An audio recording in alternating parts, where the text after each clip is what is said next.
Meus amigos, mais um assunto que eu estava atrasado aqui, mas que eu preciso tratar.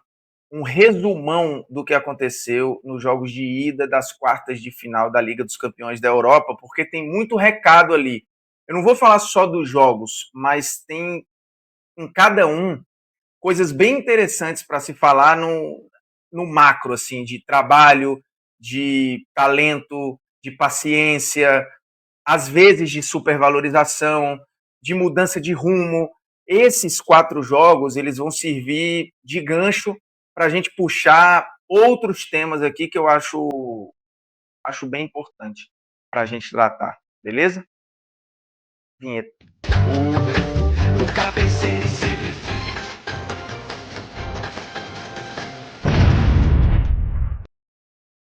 Fala, moçada, beleza? O Bruno Formiga na área e nada mais. Aí você dá o seu like, dá o seu dislike, comenta o conteúdo, compartilha o conteúdo e nananã. E já sabe, vídeo quando sempre que der. E você se inscreve se quiser, mas eu tô pedindo.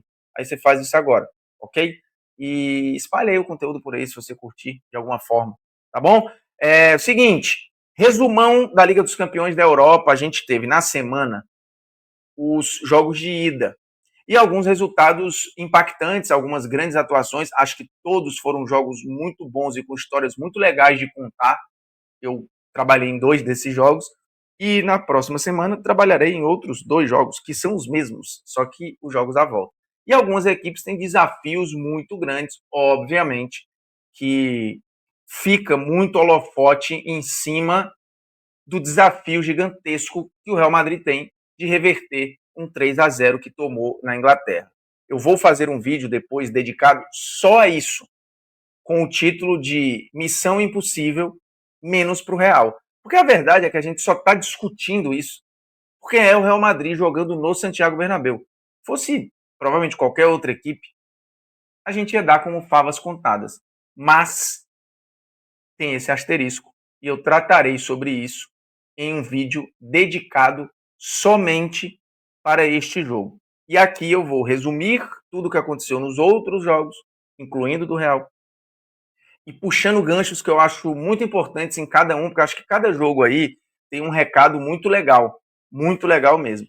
Você pode aproveitar os jogos da volta, inclusive, para fazer fezinha lá no Mister Jack. Você pode abrir a sua conta, se você já não tem, e aí abre a conta aqui, ó. Uf, e no link que está na descrição do vídeo, já que se você de repente não puder apontar o QR Code para cá, você aponta o link que está na descrição e aí você abre a sua continha. Já tem a conta?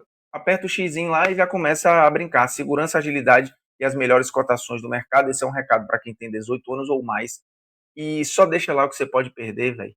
É simples assim, ninguém vai ficar rico, ninguém vai ter segundo emprego lá, ninguém vai se aposentar fazendo aposta esportiva. Se alguém está te falando isso, está mentindo e está te enganando. Beleza? Aqui, como a gente sempre tem um papo muito legal, muito direto, é isso. Você vai, cria a conta e brinca numa boa. Show? É uma brincadeira. Se alguém conta ao contrário, repito, está mentindo para você. Eu vou colocar na tela aqui os jogos que a gente teve para relembrar e vamos falar de um por um, e de novo, puxando coisas muito interessantes de cada um desses jogos, começando, obviamente, pela porrada que o Arsenal deu no Real Madrid, um 3-0 insano, um Arsenal que está esfacelado na temporada, teve muitos problemas de lesão ao longo de toda a temporada, incluindo nas oitavas de final, e passou um recado muito forte. Continua sem um camisa 9, jogando com o Merino, que é meio campista de origem, né, volante de origem, e ele tem até funcionado, feito gols importantes, e fez mais um, né, porque o terceiro gol é dele contra o Real Madrid, um gol bonito, inclusive, não é uma finalização qualquer, não. E óbvio, teve os 2 gols do Declan Rice, que nunca tinha feito um gol de falta na carreira, fez 2 no mesmo jogo contra o Real Madrid, que tem o melhor goleiro do mundo, o Courtois, que estava voltando. Então, assim, tem muitos pontos aí, né? Taticamente, o Arsenal é um time que desacelera muito o jogo quando quer, torna o jogo muito lento. É uma defesa muito segura, porque mantém muito a posse. Apesar de vir do guardiolismo, né? O Arteta, óbvio, trabalhou com o Guardiola e sabe muito bem o estilo de jogo onde ele nasceu, mas ele tem um time que é mais físico, né? Que tem ótimas disputas físicas e que é um time fortíssimo na bola parada. A bola parada normalmente no cruzamento e no escanteio, não necessariamente na cobrança de falta direta, que acabou dando os 2 gols do Declan Rice. De qualquer forma, é um time muito estratégico. Contra um Real Madrid que tem sido muito oscilante na temporada, né? Já teve momentos muito bons e já teve momentos muito ruins. E também sofre muito com lesões.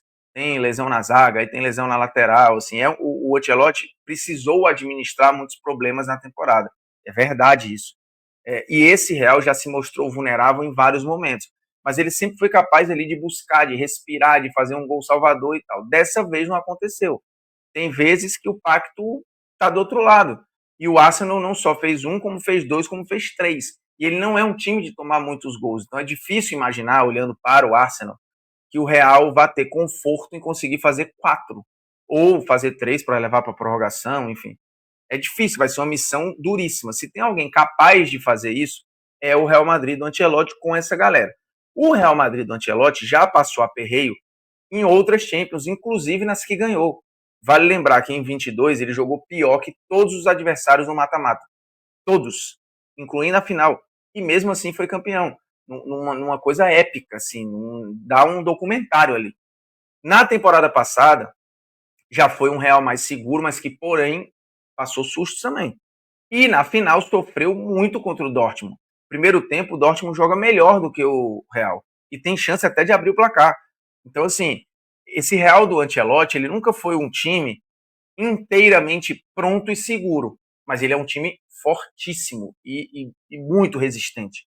Então, isso dá a possibilidade de reverter um placar desse tamanho aí. Né? Porque, enfim, o Arsenal é um time muito arrumado, muito organizado. É um trabalho muito correto do Arteta, que tem dois pontas muito velozes e habilidosos, mas tem um meio que tem fisicalidade, mas também tem controle, uma defesa que é excepcional, apesar de ter perdido um dos seus melhores nomes, né, que é o Gabriel Magalhães. Tem um goleiro que é um desafogo muito interessante. Então, cara, é difícil e tudo isso o Arsenal mostrou contra o Real Madrid. O segundo tempo é uma aula. Bayern e Inter de Milão. Aqui eu acho que, de novo, a gente tem um time oscilante na temporada, assim como foi o Real, mais até, que o Real já é uma base vencedora. Esse Bayern de Munique está tentando se reencontrar agora com o Kompany, que foi uma aposta, eu diria, surpreendente até da diretoria do Bayern de Munique, tá? Contra uma Inter que tem um dos melhores trabalhos da Europa, é a melhor defesa da Europa na Champions na temporada, isso disparado. É um time com um contra-ataque mortal, usando não só os seus atacantes, mas também os seus alas, e olha que estava com os dois alas reserva, faz pressão na bola muito bem, se compacta quando necessário, normalmente tem superioridade numérica em todos os setores do campo, e isso foi fundamental para jogar melhor que o Bayern de Munique. O Bayern até acha um empate ali com o Thomas Müller no final e tudo, mas depois, logo na sequência, a Inter faz 2-1. E a vitória merecida da Inter de Milão. É possível o Bayern Munique reverter? É possível. Mas, meu irmão, vai ser enroladíssimo. Enroladíssimo. Enquanto estrutura de time, é muito claro que a Inter é mais time que o Bayern de Munique. Como é muito claro que o PSG é um dos melhores trabalhos da Europa na temporada e pode até ter tomado um susto contra o Aston Villa ali, mas o 3-1, essa diferença de dois gols traduz exatamente o que foi o jogo. Se fosse só 1-0, 2-1 para o PSG, não era justo. O 3-1 acho que dá mais ou menos a dimensão de como essa equipe produz, de como esse time tem uma fluidez no ataque, mas duas formas de jogar também importantes. Ele controla o meio-campo com Vitinho, João e Fabian Ruiz de uma maneira assim fantástica, mas tem uma velocidade, uma transição muito rápida e quase automática, porque não são só os pontas que são rápidos, né? O Dembélé é um jogador muito rápido e os dois laterais são muito rápidos, o Nuno Mendes e o Hakimi, que, ao meu ver, fazem a melhor temporada das suas carreiras. O Nuno Mendes fez jogos gigantescos contra o Liverpool nas oitavas e o Hakimi vem descobrindo um equilíbrio que era fundamental para ele não ser só um grande ala, mas também ser um ótimo lateral, subindo e voltando. O Aston Villa tem jogadores muito experientes. O Dibu, acho que foi o goleiro que mais fez defesa, se eu não me engano, nessa primeira perna das quartas de final.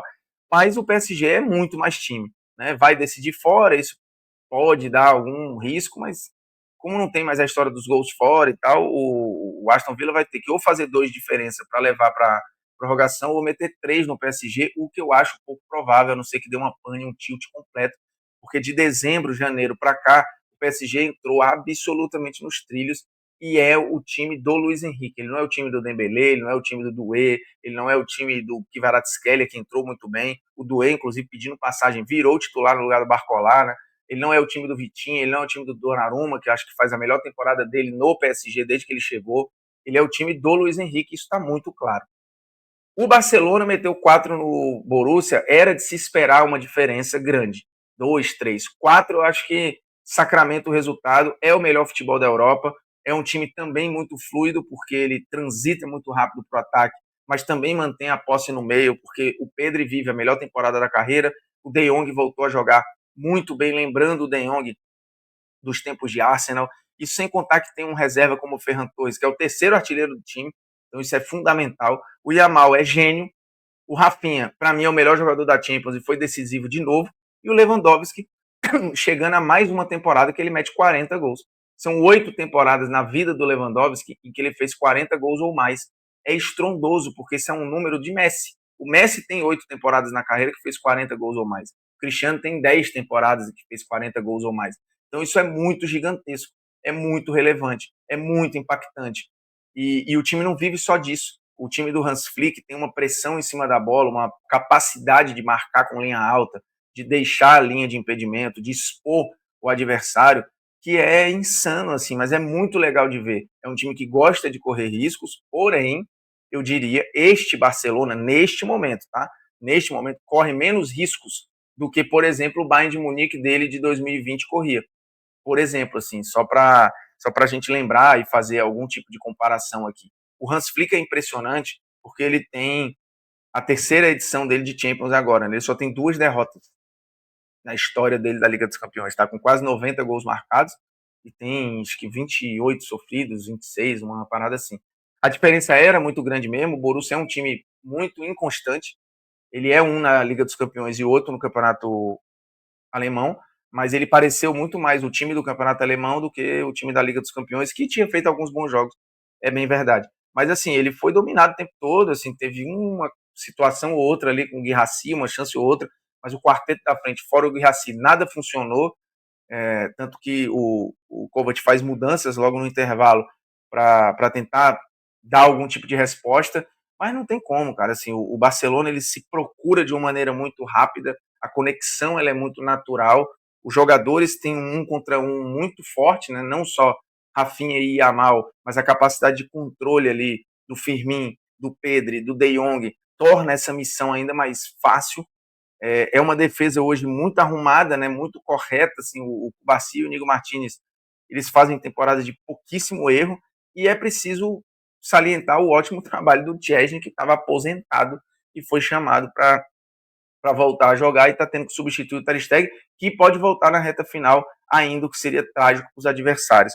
O perfil da Champions fez o levantamento desse primeiro momento das quartas de final. O Kvaratskhelia foi o jogador que mais driblou, 9 vezes, Mbappé em segundo, o Saka empatado ali e o Doué também. Então você vê dos 4 maiores dribladores dessa primeira perna, 2 do time do PSG, os seus 2 pontas, né? E um mapa de ação muito intenso do Kvaratskhelia, né? Não só ocupando o lado direito, mas caindo também um pouco pelo lado esquerdo, vindo numa face central, assim, o Kvaratskhelia, ele de fato, olha, vou te falar, fez um jogo brilhante, eu diria, talvez o melhor dele desde que chegou pelo PSG. Outro destaque que a Champions lembra foi o Vitinho com mais passes completados e com jogadas que terminam, né, o key area delivers, né, entregas para finalização dentro da área e os passes-chave. O Vitinha lidera todos esses quesitos. Para você ver um cara de absoluto controle no meio-campo do PSG. Para mim é o jogador mais constante do PSG, não é o mais brilhante, né? Porque tem o Dembélé numa temporada fantástica, mas o Vitinha tem sido um maestro desse PSG e não por acaso é o jogador neste momento mais querido pelo torcedor do PSG. Se você olhar o sistema defensivo, fora o Martinez, que foi o goleiro com mais defesas, e mesmo assim o time acabou perdendo, todos os destaques de drible, de passe e sistemas defensivos foram de times que saíram vencedores e de times que foram muito sólidos e que fizeram grandes jogos sem ser retrancado. A Inter não foi retranqueira e mesmo assim o Bastoni foi um destaque. O Bastoni, para mim, inclusive, foi um dos melhores em campo, uma atuação de absoluta gala no jogo contra o Bayern de Munique. E o Saliba, agora sem o Gabriel Magalhães, com 11 bolas recuperadas, também batendo o recorde e o nível comparado a todo mundo, né? Praticamente. E aqui tem uma comparação de jogadas de dentro da área, né? O Olise foi quem acabou batendo esse recorde aí, foi talvez o jogador mais proativo do Bayern de Munique, e o Inigo Martínez também fazendo o maior número de entregas ali no terço de ataque, né? 19. É muita coisa, assim, é muito destaque. O Inigo Martínez faz uma temporada maravilhosa com a camisa do Barcelona. Então, assim, este é o cenário para os jogos da volta, que, repito, tem favoritos muito evidentes.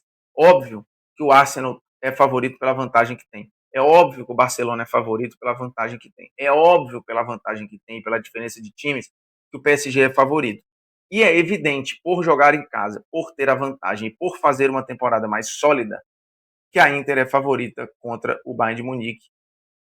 Resta vocês fazerem as suas apostas. E aqui eu estou falando no sentido figurado. Mas, se quiser fazer no sentido literal, o QR Code está aqui, o link está na descrição do vídeo. Um recado para quem tem 18 anos ou mais e para você fazer isso como brincadeira e como responsabilidade, deixando lá o que você pode perder, beleza? Recado dado, é nóis, tamo junto e um abraço.